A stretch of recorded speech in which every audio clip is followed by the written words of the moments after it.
Ya, baiklah. Assalamualaikum warahmatullahi wabarakatuh. Selamat pagi, selamat siang, atau selamat malam bagi saudara semua yang ikut dalam mata kuliah hukum pidana 1. Minal aidin wal faizin, mohon maaf lahir batin. Alhamdulillah pada kesempatan kali ini kita dapat ketemu kembali ya dalam kelanjutan materi. Kita akan lanjutkan materi yaitu tentang sifat melawan hukum. Beberapa rombel mungkin kemarin sudah belajar sampai sini, tapi kita ulangi biar lebih komprehensif lagi pahamannya, gitu ya, biar nyambung. Oke, sahabat-sahabat semua, kita akan belajar tentang sifat melawan hukum. Apa itu sifat melawan hukum? Nah, sebelum sampai ke sana, ini kita coba akan ke bawah dulu ini, coba lihat. Yang ketiga ini, ada 3 masalah pokok hukum pidana. 1, tindak pidana. 2, pertanggungjawaban pidana. Dan yang ketiga adalah pidana. Ini saudara perlu melihat tentang ketiga hal ini. Ya kan? Kemarin di pertemuan yang pertama sudah kita lalui bahwa kita itu tidak akan lepas dari pembahasan 3 ini. Tindak pidana, TP, PJP, dan P. Dulu juga sudah kita pelajari tentang di pengertian tindak pidana ada yang namanya aliran dualistis dan aliran monistis. Aliran dualistis itu adalah TP plus PJP sama dengan P. Tindak pidana plus pertanggungjawaban pidana sama dengan pidana. Sedangkan aliran monistis adalah tindak pidana sama dengan tindak pidana.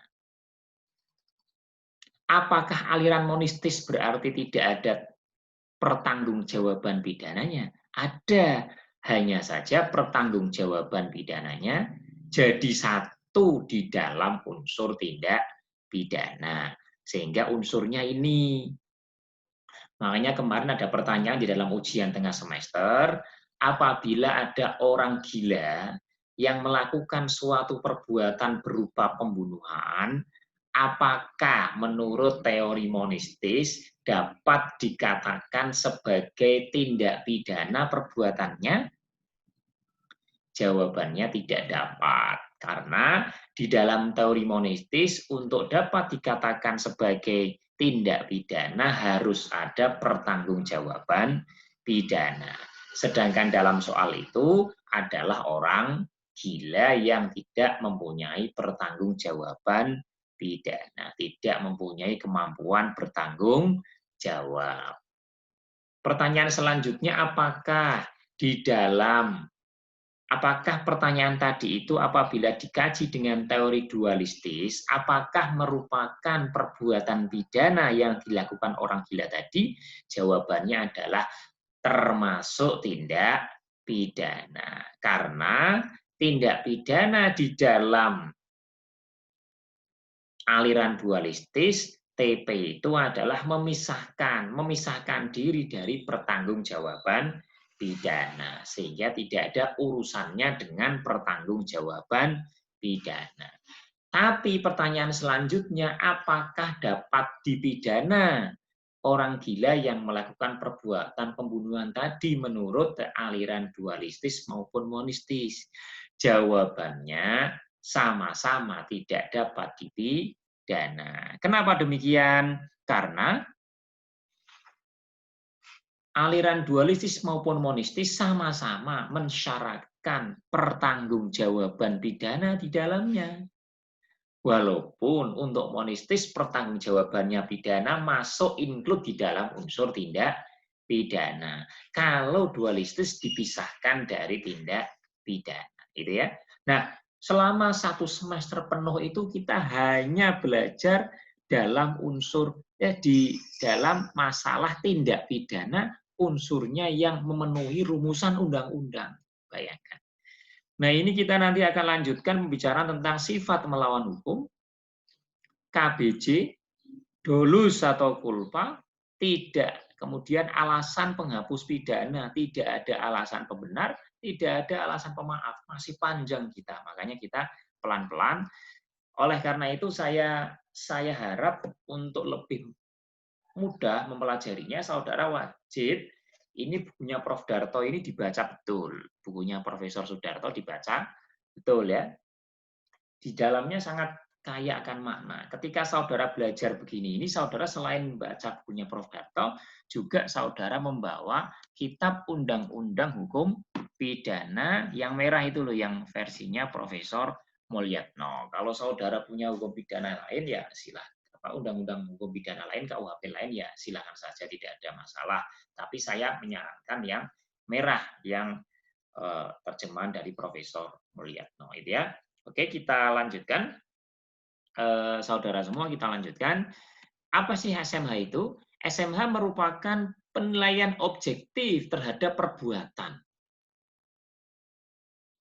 Apakah perbuatan itu bersifat melawan hukum apa tidak? Nah, disitulah dikatakan SMH.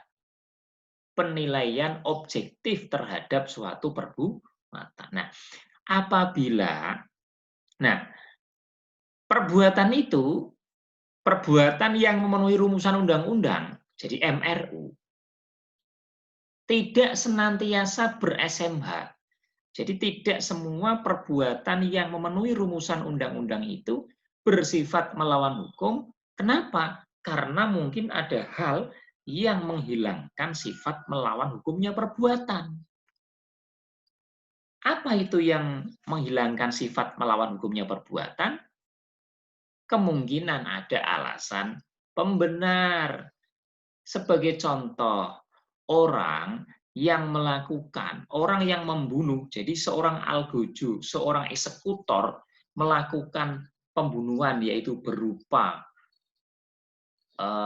memidana mati seseorang yang memang diputus oleh pengadilan secara inkrah, yaitu pidana mati, dan yang bersangkutan sudah melakukan upaya hukum yang sampai akhir, sudah gerasi dan lain sebagainya ditolak, akhirnya hukuman mati harus dijalankan, maka eksekutor itu kan membunuh itu. Coba kalau kita lihat, apa eksekutor itu adalah barang siapa? Ya, dengan sengaja, ya, merampas nyawa orang lain, iya. Dan dia sengaja nembak. Tapi apakah yang demikian ini merupakan perbuatan yang bersifat melawan hukum? Kalau ini normal-normal saja, ini perbuatan bersifat melawan hukum. Akan tetapi ternyata yang dilakukan oleh yang bersangkutan, yang dilakukan oleh orang eksekutor tadi itu adalah dalam rangka melaksanakan perintah undang-undang.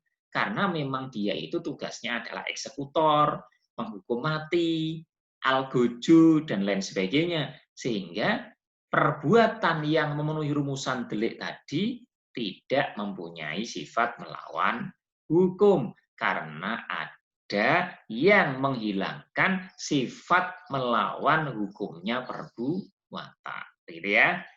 Oke, jadi itu namanya sifat melawan hukum. Nah, sifat melawan hukum itu di dalam ilmu pengetahuan, dalam ilmu hukum pidana, kita akan belajar ilmu hukum pidana, ya, bukan hanya hukum pidana, tapi ilmu hukum pidana.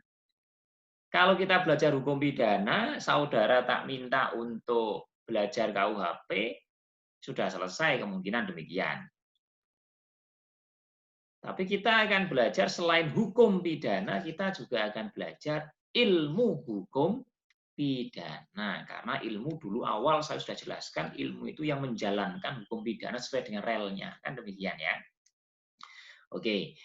Di dalam ilmu hukum pidana, sifat melawan hukum suatu perbuatan itu ada SMH formil dan SMH material. Apa itu SMH formil? SMH formil adalah, ya kan, suatu perbuatan dianggap melawan hukum, mempunyai sifat melawan hukum jika perbuatan tersebut melawan undang-undang. Ini jelas. Jika perbuatan tersebut melawan undang-undang.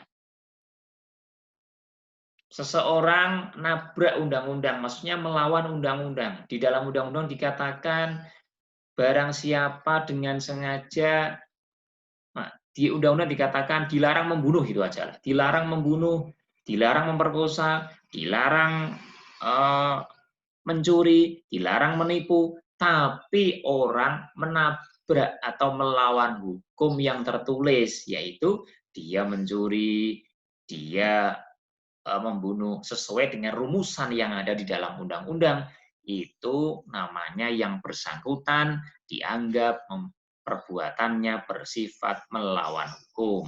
Karena yang dilawan adalah hukum tertulis, maka yang bersangkutan dianggap melakukan suatu perbuatan yang melawan hukum atau ber-SMH formil. Yang kedua adalah SMH material. SMH material adalah melawan hukum, dianggap melawan hukum itu adalah yang bertentangan dengan hukum tidak tertulis. Apa itu? Mungkin di dalam hukum tertulis tidak ada. Tapi apa yang perbuatan yang saudara lakukan, itu adalah suatu perbuatan yang bertentangan dengan hukum yang ada di dalam masyarakat, living law. Di dalam suatu undang-undang tidak ada dinyatakan bahwa saudara meludah di depan orang itu merupakan suatu tindak pidana. Akan tetapi itu adalah perbuatan yang tidak baik, tidak diperbolehkan dalam tata kehidupan bermasyarakat. Maka itu dapat dikatakan bahwa saudara melakukan suatu perbuatan yang bersifat melawan hukum. Walaupun tidak ada di dalam undang-undang, maka itu dikatakan bersifat melawan hukum yang tidak tertulis. Namanya bersifat melawan hukum material.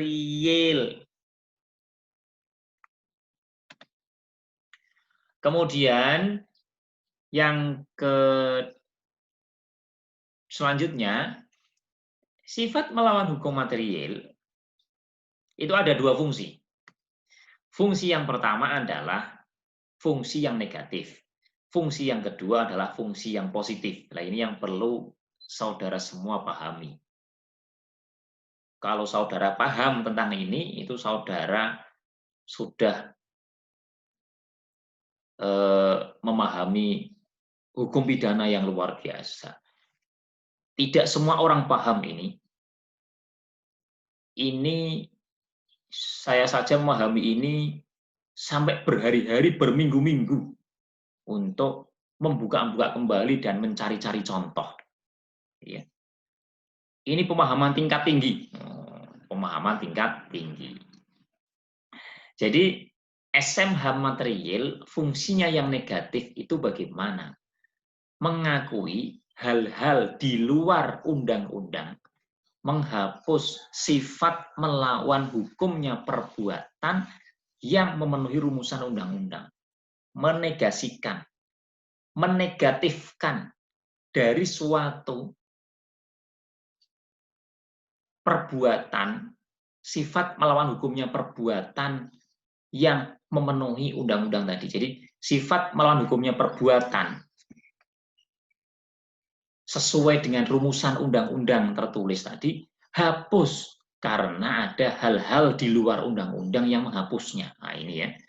Jadi SMH material itu kan hal di luar undang-undang ya, sesuatu yang di luar undang-undang menghapuskan sifat melawan hukumnya perbuatan, di mana sifat melawan hukumnya perbuatan yang memenuhi rumusan undang-undang. Sebagai contoh apa? Di beberapa daerah itu ada yang namanya budaya ngasak. Saudara ada yang tahu ngasak ya?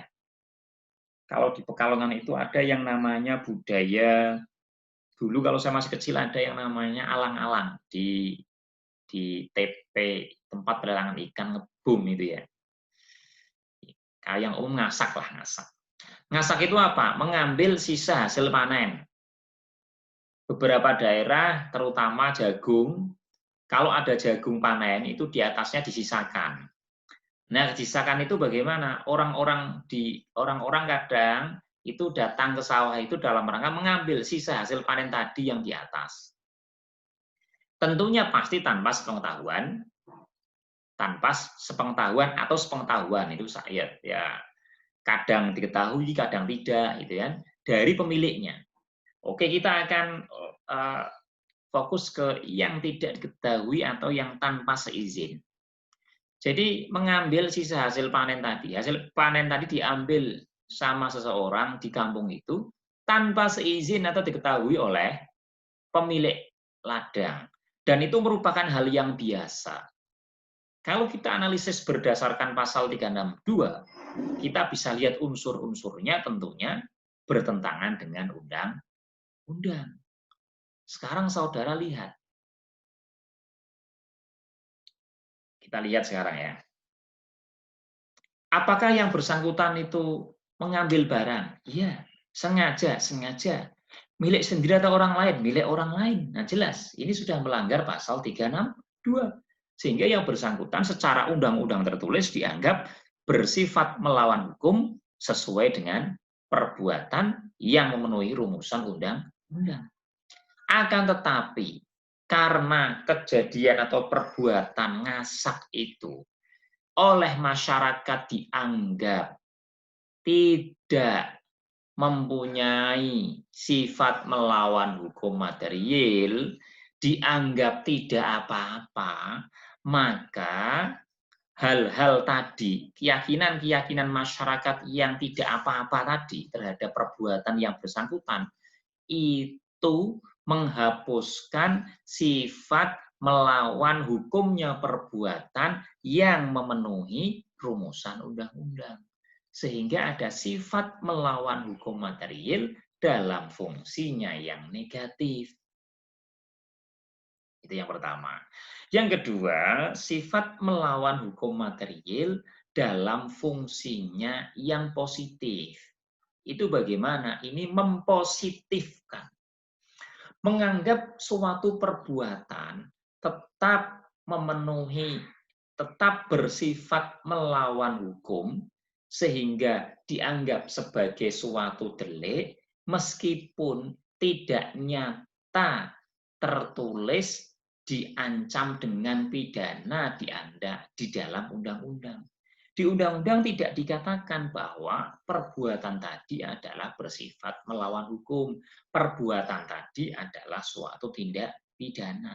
Tapi ada di luar undang-undang yang menganggap suatu perbuatan tetap dikatakan sebagai perbuatan jahat, sebagai tindak pidana, sebagai delik, sebagai perbuatan yang tidak baik dan patut dipidana. Nah, hal-hal yang di luar tadi kemudian menjadi SMH material, itu dianggap sebagai sifat melawan hukum material dalam fungsinya yang positif, mempositifkan menjadi suatu tindak pidana. Oke.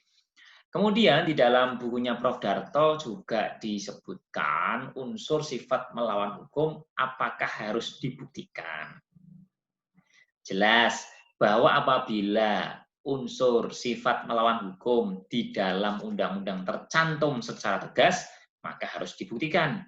Jika unsur sifat melawan hukumnya tidak tercantum secara tegas, maka bila fungsinya positif harus dibuktikan. Jika fungsinya negatif tidak harus dibuktikan. Nah, saudara untuk memahami ini, saudara silahkan bisa baca di bukunya Profesor Sudarto. Kalau di di buku saya itu ya sifat melawan hukum itu di bukunya Prof. Darto yang saya pegang ini sifat melawan hukum Itu ada di halaman 130-an, 130. Ini 132 dan lain sebagainya. Ini kalau kita bicara tentang apakah perlu dibuktikan, ini ada ya, unsur sifat melawan hukumnya suatu perbuatan. Jika unsur melawan hukum, sifat melawan hukum dianggap mempunyai fungsi yang positif untuk sesuatu delik, artinya ada delik kalau perbuatan itu bersifat melawan hukum, begitu ya, maka harus dibuktikan. Sifat melawan hukum di sini disebut sebagai unsur konstitutif. Jika unsur sifat melawan hukum, ini yang kedua, dianggap mempunyai fungsi negatif, artinya tidak ada unsur sifat melawan hukum pada perbuatan merupakan pengecualian untuk adanya suatu delik, maka tidak perlu dibuktikan. Nah, gitu ya. Jadi ini silakan saja dibaca lebih lanjut di dalam bukunya Profesor Sudarto dengan contoh-contohnya, karena keterbatasan di forum online atau daring ini ya saya akan lanjutkan. Oke, jadi rumusan sifat melawan hukum di dalam undang-undang itu ada melawan hukum, kadangkala kata-katanya tanpa mempunyai hak untuk itu, tanpa izin, dengan melampaui kewenangannya, tanpa mengindahkan cara-cara ditentukan oleh peraturan umum. Jadi tidak mesti di dalam undang-undang itu tulisannya adalah bersifat melawan hukum. Bukan. Kadangkala ya 5 ini. Ya nanti kita lihat lagi di undang-undang di luar KUHP mungkin ada beberapa hal yang lainnya, ya. Oke. Mengapa sifat melawan hukum perlu dicantumkan secara tegas di dalam suatu rumusan delik? Nah, ini juga ada. Ini sebagai PR lah, saudara silakan dibaca bukunya Prof. Darto. Ini sudah sangat jelas sekali. Sebagai saudara belajari sendiri di rumah. Ini mengapa? Coba cek. Ini kan saya tanyakan nanti di dalam mungkin tugas atau di ujian akhir semester. Mengapa sifat melawan hukum perlu dicantumkan secara tegas dalam suatu rumusan delik? Kalau tidak ketemu jawabannya, baru saudara tanyakan ke saya, baik di forum Elena, e-learning system UNES, FH UNES, di forum Elena UNES, maupun di grup, ya WA grup maupun apa. Ya. Nah, apa sih arti sifat melawan hukum? Arti sifat melawan hukum sebenarnya adalah bertentangan dengan hukum, bertentangan dengan hak orang lain, tanpa kewenangan atau tanpa hak. Gitu ya. Jadi itu sifat melawan hukum. Mungkin sampai di sini materi tentang sifat melawan hukum. Berarti clear ya untuk unsur 3 masalah pokok hukum pidana, yaitu TP, itu sudah kita belajari memenuhi rumusan undang-undang dari awal asas legalitas sampai perbuatan, gebraging, terus sampai banyak hal di situ. Ada locus delicti, tempus delicti, dan lain sebagainya. Ada asas-asas, di situ mendapatkan ada teori-teori, monistis, dualistis sudah kita pelajari, kemudian unsur yang kedua yaitu sifat melawan hukum juga sudah kita pelajari. Nah, unsur yang ketiga tidak ada alasan pembenar, nanti kita akan gabungkan jadi satu di alasan penghapus pidana bersama tidak ada alasan pemaaf. Sehingga pertemuan selanjutnya kita akan bahas tentang kesalahan. Demikian yang dapat saya sampaikan ya. Saya akhiri. Assalamualaikum warahmatullahi wabarakatuh. Tetap belajar di rumah, beribadah di rumah, dan bekerja dari rumah sampai pandemi COVID-19 ini berakhir. Mudah-mudahan Allah Subhanahu wa taala segera mengangkatnya dan kita dapat bertemu kembali. Ya, saya juga sangat rindu terhadap pertemuan-pertemuan kelas. Tidak hanya di depan laptop ini ya kan. Kita nanti akan mudah-mudahan segera dipertemukan kembali. Terima kasih.